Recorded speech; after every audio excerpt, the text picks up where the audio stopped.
Hello, my name is Charles Cooper. I'm the instructor for American State and Local Government, otherwise known as Texas Government.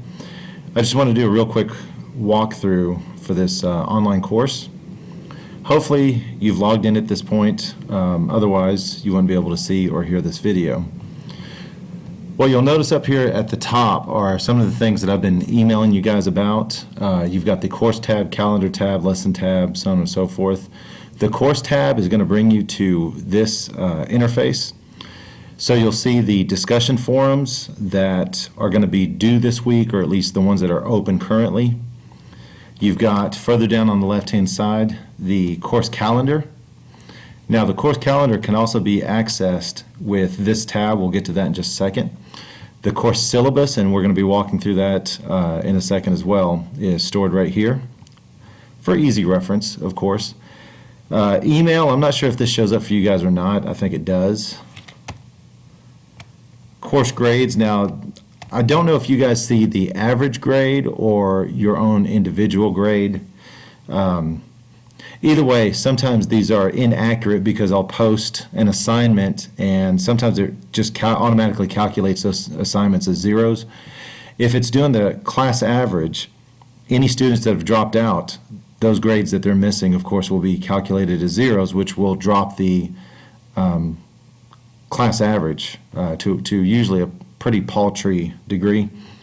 So if you're looking at this for class averages, you can pretty much ignore it. Of course, we have Google search down here at the bottom. And over here to the right on the main interface, you're going to see this particular video at the top, and really all videos that I post on here are going to be found at the top, and then below that the Twitter feed.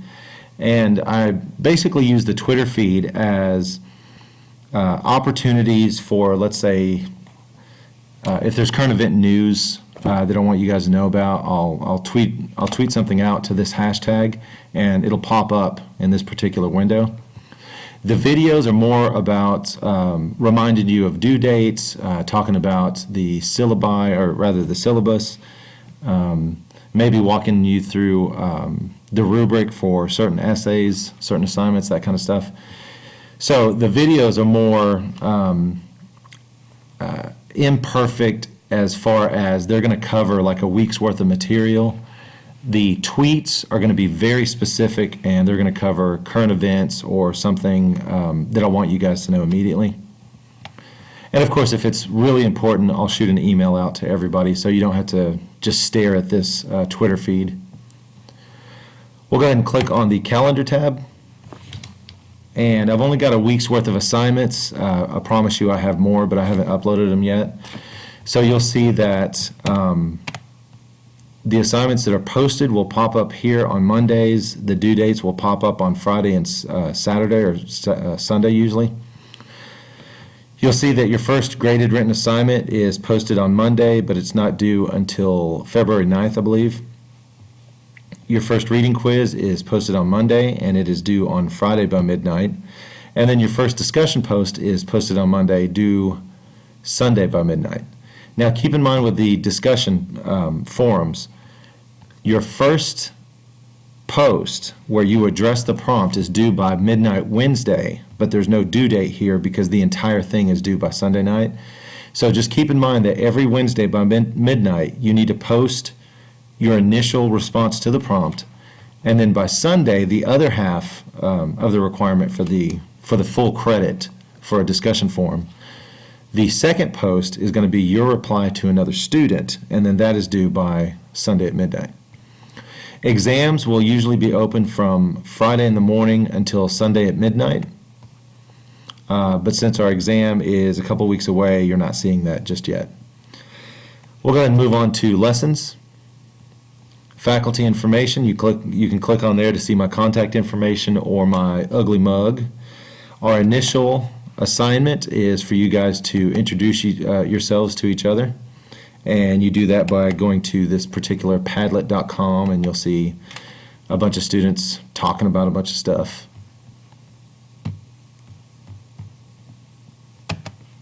Going back to the lesson tab, graded written assignments, these are the essays that are due. There are going to be 4 of them, and the due dates are listed under the tab. so that you have plenty of notice when they will open and when they are due. And as of right now, I'm not sure why the second one is open, but it should only be the first one, Redistricting in Texas. Make sure you fully read the rubric, and you can find that here under Instructions, under this link. The main thing that I'm looking for, other than what's posted in the rubric, is I certainly want to flow to the paper, transitions, first, second, third, in other words, that kind of stuff. But I also appreciate citations, and when I say appreciate, I mean you need to have citations in your paper. If you don't cite your sources, then you're essentially plagiarizing, and that'll get you a 0. Make sure you cite within the body of your paper. That means footnotes, endnotes, or MLA style, and also attach a works cited page to let me know where you got this information. You don't have to give me a bibliograph, but you can if you want. And if the instructions say 1,200 words, that means without the cover page and without the works cited. So I'm looking for the body of the paper needs to be 1,200 words, as an example. So we'll go back to lessons, and now to lectures and resources. I've got everything broken up into modules or units. Usually I'll post the dates. And here's your Unit 1 discussion forum. Now, this discussion forum, I'm going to include it in every unit.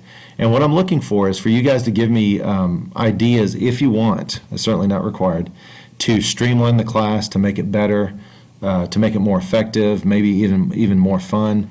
So when you click on this forum, it's not a graded forum. It's just simply a place for you guys to give me suggestions after every unit, so that basically I can make the class a more interesting, more fun class as we move forward. If you'll click Chapter 1, you'll see the resources that I've posted in here. Now, these resources will help you focus on the work and focus on the reading, but by no means, if you take a look at these 4 resources, they're not going to help you make an A on the test. That's going to require a close reading of the chapter. And then, of course, the Chapter 1 discussion, that's where you're going to talk about ideas that are presented in that particular chapter.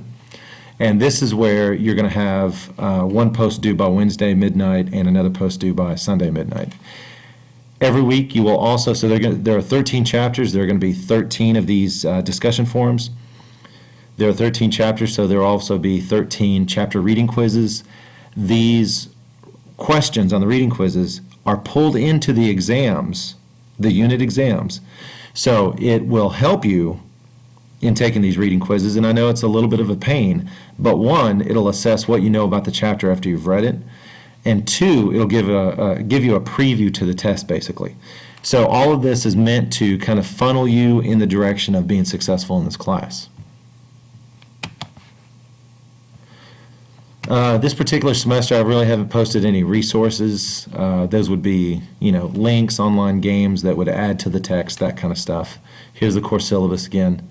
Haven't really added anything at that point, or at this point. Communication, this is where you're going to find your emails, discussion forums.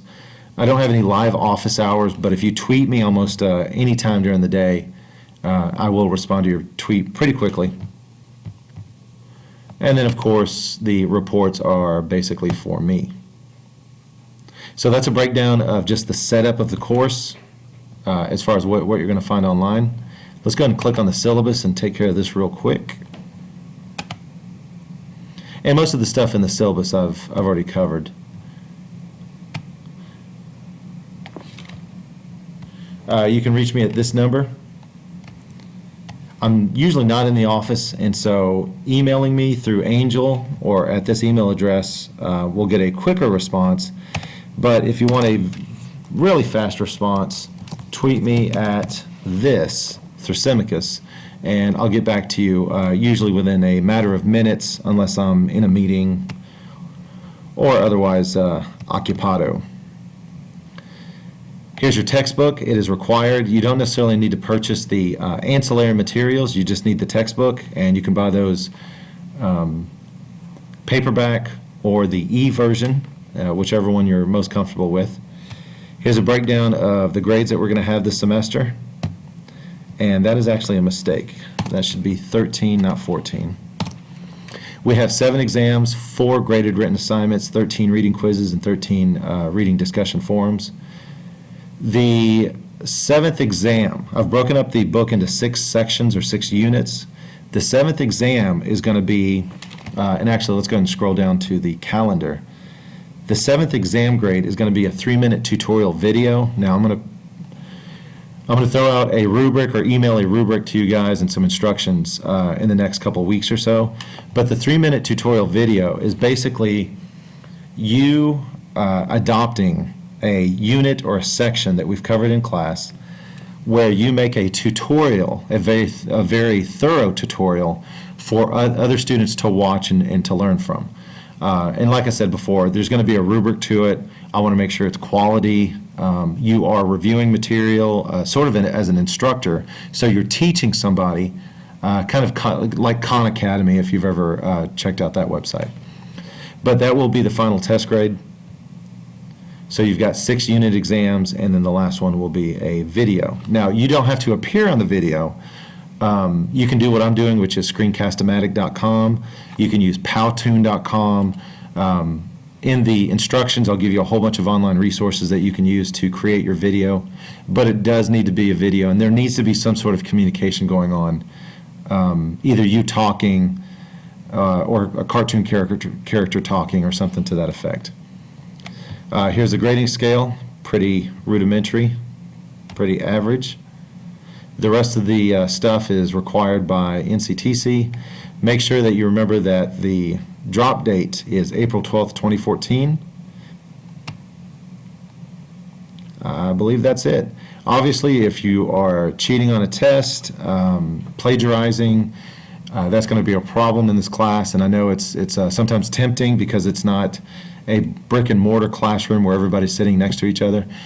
I do have access to files, to IP addresses, that kind of stuff. I'm not saying I could get into your computer and look around. All I'm saying is I can see, I had a couple students use the same IP address and submitted their test at the same time. They got the same grade and missed all the same questions, and it was fairly obvious at that point that they were cheating. So just be careful. I promise you I'll make this class as accessible as possible so that you don't have to worry about failing the course as long as you put in a good old college try. Other than that, I think we've covered everything. Just make sure that you communicate a lot with me. If you're sitting at an 88 or an 89 at the end of the semester, I will take a look at your discussion forums to see if you contributed more than I'm asking you to. So if you go in and post 3 or 4 different times, let's say in every chapter, then obviously you've gone above and beyond what I'm asking you to do, and so that 89 is going to be bumped up to a 90. However, I don't do extra credit, and if you miss a test, then it is a 0 since you've got a 3-day window. I think that's it. So just shoot me an email, tweet me, call me, whatever type of media you prefer. I'll get back to you as soon as I can. And I hope this is a great semester. I should post a video about every week, sometimes every other week, just to update you on the various assignments that are coming up. All right, talk to you guys later. Thanks a lot.